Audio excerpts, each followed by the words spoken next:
დეზინფორმაციისა და პროპაგანდის, ასე ვთქვათ, ქვეყანაში და იმ დროს, როდესაც მასიურად ხდება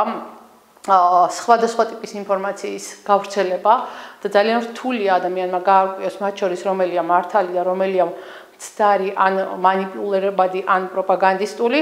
ახალგაზრდები ინტერესდებიან ამ პროფესიით და მათი ძირითადი კითხვები სწორედ უკავშირდება იმას, როგორ გაარჩიონ ერთმანეთისგან ნამდვილი და ყალბი ამბავი, როგორ უნდა მიხვდნენ, რომ მოთხრობილი ამბავი არის პროფესიონალური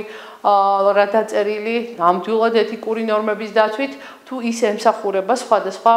ასე ვთქვათ, მიზანს. პირველად რასაც გავიგე მედია სკოლაზე იმ წამსვე გადავწყვიტე რომ დარეგისტრირებული იყავ, იმიტომ რომ